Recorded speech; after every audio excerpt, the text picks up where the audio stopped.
Hello, and welcome to the next in a series of podcasts with the Journal-Star editorial board, interviewing candidates for the at-large Peoria City Council election and primary on February 26. With us today is at-large City Councilwoman Beth Akeson. Hello. Thank you for having me. Thank you for being here, Beth. I'm Chris Kaergard, Journal-Star Associate Editor. With me is Sally McKee, Journal-Star Managing Editor. Thanks for joining us. And running our sound today is Adam Garrick, Journal-Star Assistant Managing Editor and also a member of the editorial board. Hi, Adam. Hi from afar. All right. Beth, you're completing your second term on the City Council right now. Tell us a little bit about yourself and why, after 8 years, you still want to have these exciting meetings. Well, they are very exciting, and I enjoy what I do very much because there's still so much work to be done. I think that I'm optimistic we're making lots of good progress, and if you were to compare where I started 8 years ago to how much movement and shift of attitude is on the council, it's very gratifying. So I look forward to another 4 years. Mm-hmm. And I think that nobody would argue with, as you can probably see in the frame if you're watching on video, all of the research material and books and supporting information that you brought along. I don't think anybody would argue with the fact that you never lack for ideas and research to go with those. In the first answer to our questionnaire that you gave, you tackled your thoughts on combating blight, improving city transportation with a complete streets approach that you helped get enacted, work on form-based zoning codes, adding a city business registration, improving how we understand the data collection that the city is doing and how that can relate between the departments. That's a lot of stuff right there. Recognizing that governing is about setting priorities. Put some of those things together for us in terms of what we'd want to take as the first step in dealing with these issues of business development in underdeveloped areas of the city and what the city's got to do first so that it can do something second. Okay, so that's a great question. I think the first thing we absolutely have to do is have a business registration. And the reason that we need that is so that we can assess what we have and we can learn from businesses what they need and we can address some of the shortcomings that they may collectively talk about with one another or with staff members, but it doesn't really get distributed or communicated to people that might have a role to play in improving the situation. So in conversations that are necessary to advance programs or put people together, it's like the very first basic step. And I'm pretty confident we're going to get that addressed. It's just the logistics of how do you manage it, because obviously there's some time associated with collecting the information, and then once you have it, what do you do with it? And we will have that conversation, and I'm very excited. There are several council people that are making this a priority, and I know that the mayor is making it a priority, so, and we'll hear more about it in the months to come before the election. And when you say business registration, I want to clarify, because there was discussion of registration and fee last year, in 2017, you're just talking about registration, not necessarily a fee. Right. It's not a business license, which I think people think of initially. It's more so that if you said, how many manufacturing businesses do we have? How many accounting firms do we have? How many law firms do we have? How many physician offices are there? How many nail salons are there? How many? Right now, we can't answer that question. And I think I wrote in my narrative that immediately people think of the Chamber of Commerce, which is great, but I think we just heard from Mr. Griffin that they have 1,000 members. We have many more businesses in the city, and so in order to be a member of the Chamber of Commerce, you have to become a member to be part of the chamber, and a business registry would be open to everyone. And if there was a fee associated with it, it would just to cover the cost to collect the data. It's not a revenue generator. It's mostly to assess what we have. And I gave an example recently to someone to say, if a business is hiring and they haven't been able to find enough workers locally, do they know why that is? What are the skill sets that are missing? And when you talk to people who are working on these concerns, they can't quantify it either. The EDC can't quantify it. In general, they have an idea, but wouldn't it be better to know specifically so that you could, encourage someone to start a program to address the issues or put people in touch with one another. It's a very important first step. Mm-hmm. The other element of that question that we were asking about beyond needing to develop businesses in some of these areas of need is how you address the problem of either vacant housing or vacant lots in those areas. And that goes to some of the blight eradication efforts that you've dealt with. Do we really have a comprehensive strategy right now for dealing with those things? It feels as though the city is kind of doing a lot of little things in many areas rather than tackling one area at a time. Mm-hmm. Well, I think that's been the case. Obviously, we can tell that's been the case because the outcome, we're living in the outcome. If this had been addressed in a more comprehensive way, perhaps things wouldn't be as they are today. With that being said, I do know that city staff is making a very concerted effort, a targeted approach to addressing these issues so that when we do spend money and when we do spend staff time, they are focusing in. And now we're using multi-department approach so that we're out of our silos, which is another major improvement. And again, I'm very optimistic. Every time I'm in a meeting with a staff member, I come out and I'm just so grateful that they are taking these issues seriously. And it's and one of the sometimes I'm criticized for being too impatient, and that is something that it was hard for me to get accustomed to. The slow motion of moving through the bureaucratic process, which if someone's running a business and they have total control, they can just dictate what happens. And that's not wise in government. You need a lot of different perspectives to come in, and hopefully at the end you get a better product. Mm-hmm. One other issue on the vacant lots, Sally and I were talking a little beforehand. You noticed the park issue, right? Which sounded fabulous to put more parks into the city and areas, but then again, how do you go about that, and how do you prevent those from becoming places where drug deals take place and there's vandalism and those type of things? I think part of that obviously goes to policing, which we'll talk about again. But any thoughts on how that would work to creating those parks? Well, I think that one thing that something that I've learned is that smaller parks perform better when there's lots of outside observation. So, for instance, and you'll see this, you'll see kids playing in areas of town where you think, why are they playing there? They want that surveillance. They are playing in places where people, on the street or in someone's small front yard, they want to be seen by their neighborhood, so they want the independence of being in the park, but they also want the surveillance.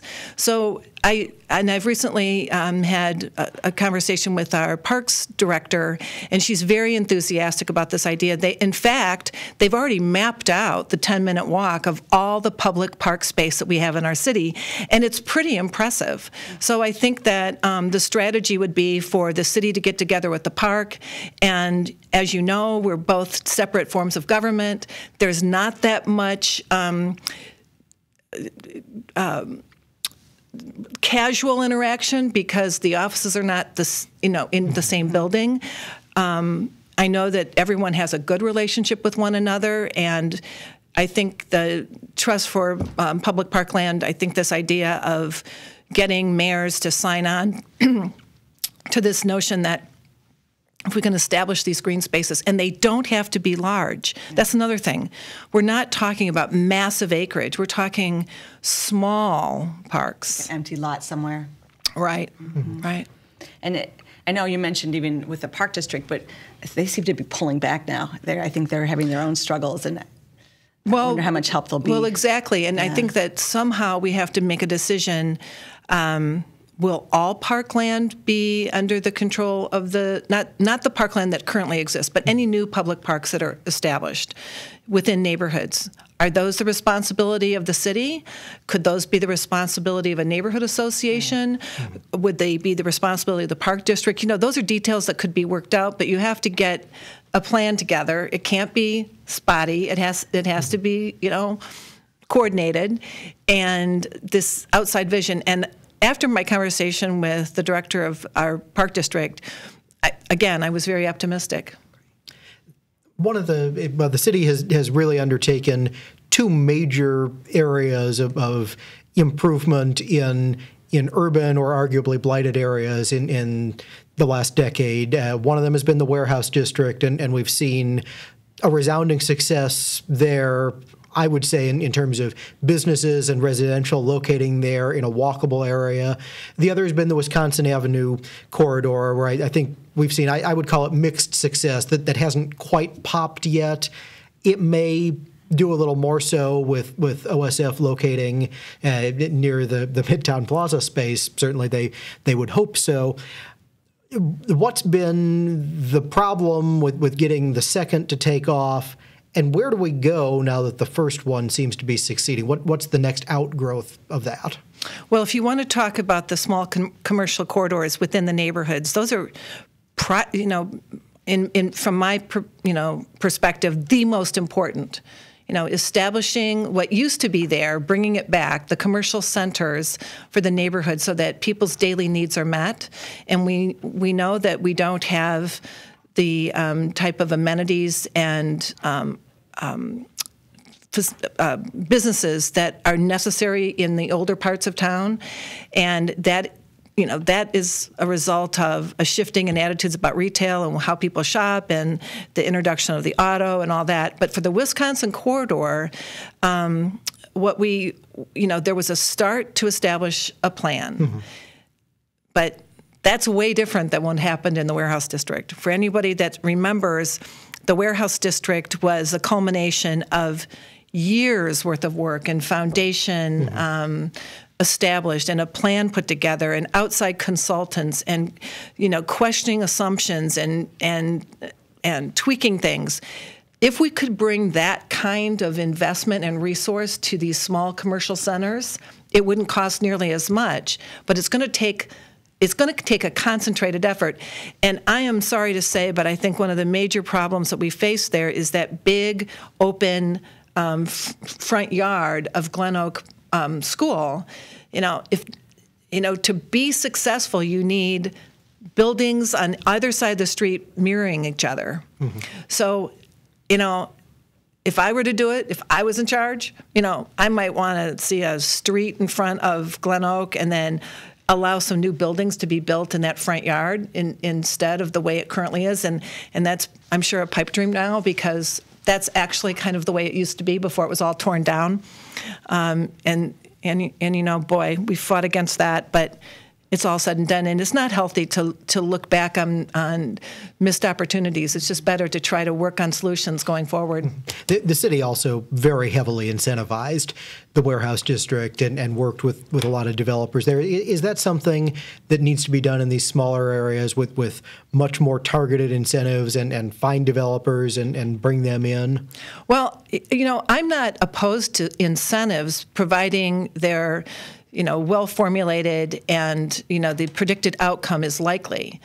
We have evidence of incentives where we were led to believe something would take place, and I think I write about this in the narrative, and maybe, we've been asked to answer so many questions that maybe it was for the BizPack, but, I think sometimes we're led to believe something's going to take place, and then it doesn't. And then we try the same approach again, and it still doesn't happen. I'm not in favor of these big projects as end-all, be-all solutions to neighborhood problems. They've proven not to work well here. I like the idea of incentivizing smaller businesses, and there's ways that the city can, in exchange for an incentive, require certain things. So if you build something new in the neighborhood, make the person or request that the person that's building hire local people. But there are, as soon as you think of a good idea, there's another hurdle put in front of you, and it just depends on how creative you can be with some of these solutions. Mm-hmm. You had talked about in the answer to one of the questions, where you were asked, what could we do with getting the city in better financial shape and, no cuts to city services. You had talked about densifying the city. But now, is that different than what you're proposing with, say, Wisconsin and some of those areas? Is this, I guess I took that as sort of a business here, a business there, a business there, just as much as you can to make it all more valuable. Would that be a different approach? So for instance, the way that we do business, the way businesses are cited now, they're cited typically in a strip mall or a big surface parking lot or something like that. And if you just calculate the tax dollar per square acre, you learn that if you can get businesses closer together, maybe share a parking lot, that's what you would call densifying an area. And you could look at this downtown. I know that there are lots of surface parking lots downtown. Could we, convince someone to sell part of their parking lot to build a business, or when a business wants to come to town, and then perhaps open up some street parking to take, to offset the parking that's lost? I mean, these are not new ideas. These are not my original ideas. It's just a mathematical equation. The denser your city, the more property tax dollars you derive. I mean, it's just a mathematical equation, and it's happening. The reverse is happening in places like Detroit, where they've seen so much disinvestment and so much demolition, and they're looking for infill projects. And I think that in the older parts of town, that's what we have to do. We can't develop the way we've been developing. Well, you kind of compared that to Peoria Heights, which is sort of a different, unique situation in that they're almost like a little main street over there. Yeah. And I was just trying to think of what areas in the city do you think could be little... Well, just look at any commercial corridor. Maybe one that's familiar to all people, Glen and Sheridan or Glen and University. And if you remember what those intersections looked like 30 years ago, there's been a lot of change over time, a lot of change. But we were still allowing development patterns in a suburban context. A building surrounded by a big parking lot. What if we had changed the zoning to allow smaller businesses lined up right next to one another and change the character and make it more of a destination? People like a small are metro center kind of. Well, even metro center still is a larger strip mall in a park in a big parking lot. But even they made an attempt to start building on their outlots, and it's just one way of starting to densify. And because we don't see it there now, doesn't mean it can't exist in the future, but we do have to make some changes to our zoning laws, because right now, the zoning that we have produces what we see. Obviously, you're familiar with, as are other members of the council, the 24/7 WallStreet.com report that's named us progressively second worst, first worst, fifth worst city for African Americans. And I don't know if you've had the chance to read the Governing Magazine package that came out last night that uses real math and real rankings to essentially bolster the same conclusions. The city spent a couple $100,000 on the National Resource Network study that told us, by gad, something's got to be done about these issues. We held a series of community meetings, conversations on racial issues, the end result of which was a general agreement. By gad, somebody's got to do something about this. We really have not seen much concrete follow-through on projects to be undertaken, with City Hall backing them on that. What can you commit to right now? If you're reelected, what are you going to push for City Hall to do on addressing those comprehensive problems? Well, I think I even wrote it in my narrative. And is the narrative going to be online? We'll be posting all of these online for all of the candidates who chose to submit them, which as of now is 14. Okay, well, so the way I like to look at this is everyone has a role to play in improving the situation. And yes, the Governing Magazine, in fact, I think I hadn't read the Governing Magazine, but I think I addressed it in my narrative. The segregation problem that we have is serious, but it's not. It's the result of building patterns that were considered cutting edge back in the 50s, I guess, to accommodate the car and to move people into subdivisions where there was some sort of expectation of what you would, what types of buildings would be built. And when you take it to the level that we see in Peoria, where we have the older parts of town and then we had people that wanted to live in new homes, that's a choice. And we have those subdivisions now north of town. They are not going away. So my focus has been like this ever since I became a Heart of Peoria Commission member and up until this day. The only way to switch this coin is to make it so that every neighborhood is attractive and people want to live there. You have to create the neighborhoods to attract the diversity, and you want a diversity in income, you want a diversity in backgrounds, you want a diversity of people so that once everyone gets together, and I think that's the thrust of the governing article, I think they're saying, hey, look at what you have and look at the consequences, and they're drawing conclusions. And I don't know if it's you'd have to be a more experienced scientist than, and I'm not a scientist, but you'd have to be a more experienced person than I am to be able to say, is this causation? Is there a correlation? The point of the matter is we have sections of town where people are living in conditions that have to be addressed. They have to be addressed. And I am confident that the council and the staff now understand that. And the governing magazine article is just one more document to explain it in more precise terms. It was not a surprise to me. Mm-hmm. It was not a surprise to me. And actually, this right here is from 2000, what does that say, 2005? 2006, January? Yeah. 2006. Mm-hmm. It doesn't talk about Peoria specifically, mm-hmm. but it addresses the same issue. This is 13 years mm-hmm. ago.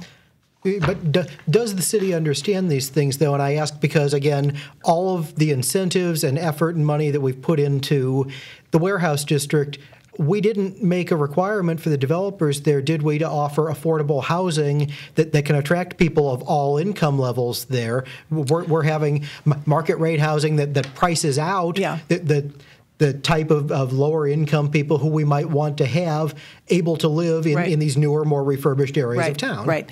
So for cities that have development pressure, where there are lots of developers vying for one piece of land, the city can do more to do inclusionary zoning so that, in exchange for including lower income or moderate income housing, however you want to, whatever term you want to use, then the developer gets a break on the fees, they get a speedier, permitting process. There's all sorts of incentives that are very valuable to developers. Peoria doesn't have the same sense of development pressure. I think that, all those ideas are great, but what we have to remember is when somebody owns a piece of land north of town, and they get an idea that they want to build X, there's very little we can do to prevent X from being built unless we've already thought about it ahead and described what we're expecting, create the type of zoning code that we need. And I've been an advocate of form-based codes. I think it's really the best way to go. I'm not sure how this would all work out. And I would be in favor of it all. I think that you have to have that mixed income, mixed use, create the kind of neighborhoods where people can access their daily needs on foot. Mm-hmm. It's a much more interesting way to live. It's a much healthier way to live. Yeah. I want to ask you too, as a jumping off point for that, and we've been asking all candidates this.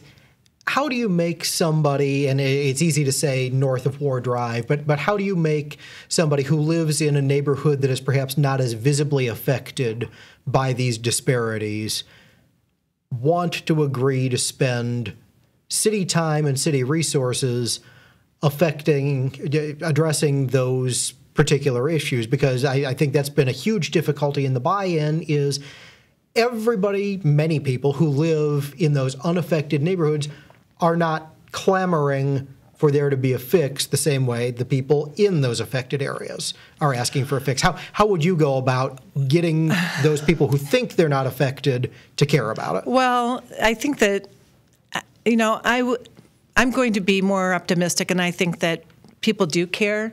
It's just that what you said earlier, the something done by somebody, the something's not described, the somebody's not identified. It's everyone's issue. The downtown, the core neighborhoods set the character for the entire city. And we all have a role to play. We all have opportunities to discuss these issues and make people see the value. But I'll tell you right now, everybody has a job in the north part of town, most likely. And those jobs are affected by whether their businesses can grow or stay here. And it is going to be up to all of us to make sure that the city is strong. We are not going to be able to attract the kind of talent we want if more articles like Governing Magazine come out. The next article should be, Peoria took this on, and this is what they're doing, and this is what they're doing by department, by neighborhood. And we have hundreds of groups trying to address the issues of poverty. You know, if I could solve poverty, if we could solve poverty, just think of what kind of recognition you'd get for that. Incrementally, though, we can put focus in on what, in a large part, has exacerbated it. And, the eradication of blight, we absolutely have to take care of it. We've got to make sure that no matter what income level you're at, what your background is, you have to be able to live in a decent place. And you need to be able to walk on streets that are safe. They need to be well lit. They need to be tree lined. I don't care what part of town you're in. These are conditions that signal we care about you. We care about the place. This idea of pride of place needs to be contagious. And it's not, and sometimes it's because people can get in their car in their garage, drive to their garage that's assigned to their work, go to work, get back in their car, in the garage, drive back home, go back to their garage, and never ever set foot on a sidewalk. You don't notice these things if you're in your car because you go by them too quickly.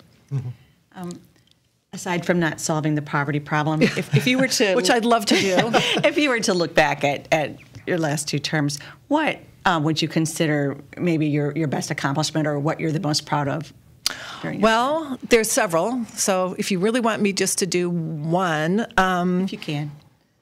I think that the adoption of the complete streets and really the commitment for implementation, because the reason it's important, and I know, I'm sure my friends listening to this are going to go, oh my God, Beth, people's eyes are rolling over.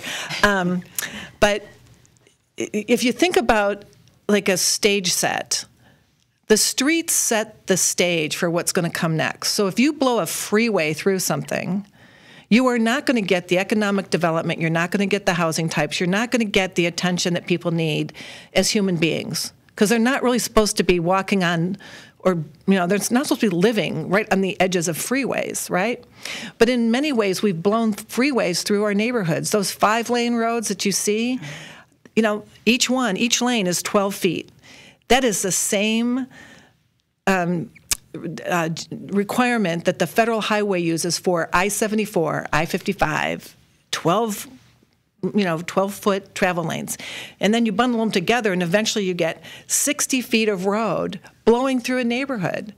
So the complete streets, the recognition that we needed to do something about the way we were, building our streets and the way we retrofit streets. And I think that recently someone stood up and said, why can't we have a road like Northmore down on the south side? And I felt bad that they felt bad that Northmore got this adjustment, but I felt good about the fact that they recognized it was a good street. And that took some effort. There was a lot of retrofitting of the decisions that were made. Jim Montalongo and I worked really hard together, and we had to get an outside attorney in, and we met for hours to try to get some adjustment to how that was all going to unfold, but it was really worth it in the end. So probably, and just as a footnote, our recent legislative breakfast, the overarching theme was walkability. And when I first started in office, the overarching theme was, let's expand Pioneer Parkway. Which is... And to be clear, Pioneer Parkway is still on their list, but... Oh, actually, it's dropped off. It has? Yes, I think it I thought has. they were still asking for the extension as part of the capital plan. Well, They were talking much more about walkability. I'm not sure that that's still top of the mind. Okay. And that would be, after this governing article, I would say that it should be, dead on arrival. And on the flip side of that, looking back, what would be your biggest regret? Oh my gosh, my biggest regret. My biggest regret as a council member, a missed opportunity. Oh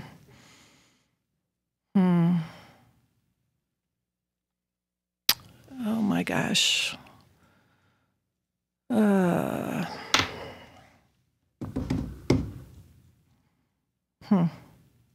I don't really like to focus in on I don't really like to focus too much on negative things, but my biggest regret. Oh, well, okay. I think the video gaming, I wish I had worked harder to prevent that from happening. There are a couple of other big projects that ended up costing more money than I thought they should have, and I didn't work hard enough. Okay. I think I can answer this. I think that as I become a more seasoned council member, there is value in really working hard with your colleagues to try to get some understanding about how each other feels about an issue, and I have made quite a bit of effort to work super well with the district council people, and it's really paying off. So I guess my biggest regret is when I first got on the council, my election was such a surprise because people had worked so hard to make sure I wasn't going to get on the council because they thought they didn't know what to think. Gary Sandberg used to say, Beth, you're kind of a conundrum. They don't know what to think about you. And, gosh, I miss Gary so much. But, our styles were different, but some of our attitudes were very similar. And he was a good friend of mine. And so I think my biggest regret was not working harder at the very beginning. And even the mayor and I just talked about that. I think that he's really appreciative of some of the things I've been doing. I'm sure there's a learning curve. Pardon me? Sure, there's a learning curve. Oh, it's like a fire anything. hose, yeah. Yeah. Good. I do want to ask you, as we close up here, a couple of times over the last few years, there's been some controversy sparked by either tweets or retweets in the African American community. Tell us what you learned from that experience and what you think your relationship has been with that community in the last couple of years. Well, it's too bad that was a mischaracterization. And I was so blindsided by it that I didn't know really. I was so stunned because for people that know me and for anybody that had been paying attention to my voting record and my attitudes and where my thrust has been, it just seemed to be it was such a surprise to me. So it's unfortunate. I don't know that the couple of people that have made this their mission, they've started this campaign to make sure I don't get reelected. And you've got a Facebook page against you now. Well, and I don't go on Facebook, so it doesn't really make my, I don't wake up looking at it, and I don't go to sleep looking at it, and that's unfortunate. It's I can't read people's minds, and I would hope people shouldn't, think that they can read my mind or my facial expressions. Maybe more. I don't know. I'm very sorry that anybody ever interpreted that to mean that I was anti-Black American. That's not the case. Absolutely not the case. And it's very unfortunate that it's characterized this way. But we're living in this type of political climate. Everyone's got an idea of what something means without really diving in deeper and it's not how I operate. I don't take things at surface value as evidenced by how I spend my time learning about what I have to be deciding about. So it's unfortunate. I'm sorry it happened.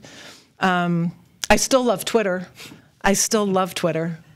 The other one I want to ask about, at the Sterling Oaks Neighborhood Association, there was a question asked about food deserts there, and I think some later social media exchanges. Oh, yeah, I had to get on that one. You were part of. Make it clear, you believe your comments there were taken out of context. So tell me and tell everybody listening here what you believe the root causes are and problems that lead to food deserts. Okay, so this is not just as important, what the city should be doing that it isn't doing now to address this problem. Okay, so these are not, I don't know if I should be looking at the camera when I'm saying this or not, but because I feel like I'm having a conversation with you, which is being recorded.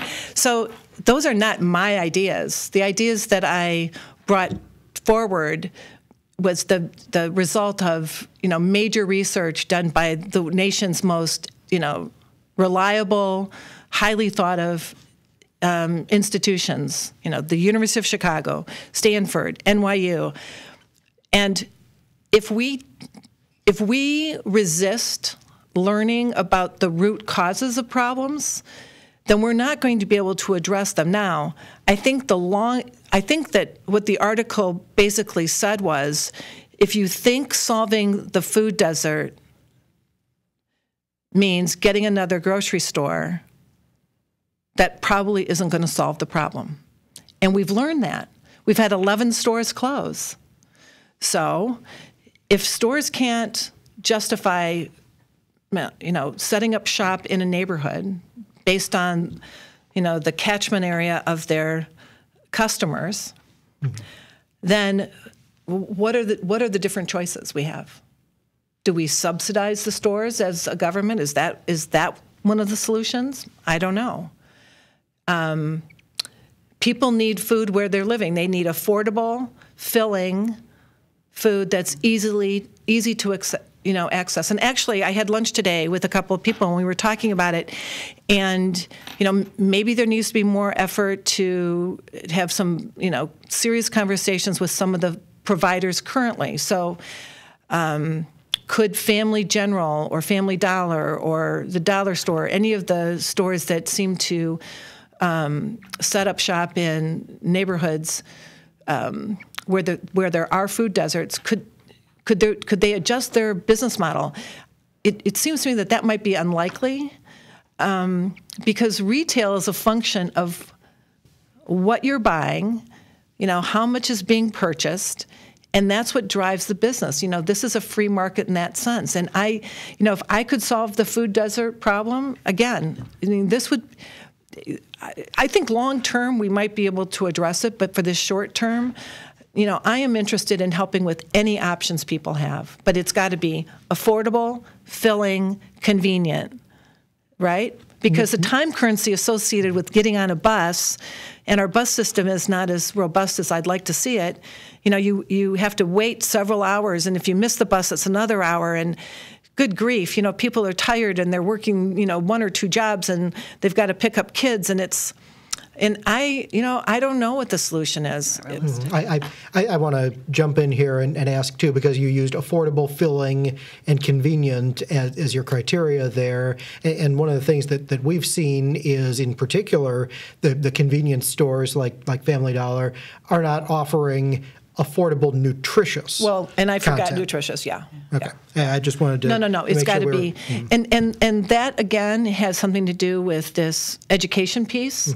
because it is possible that people think, we're going to take what we can get if it's cheap and filling, and not understand the consequences of nutritious. But, look at me.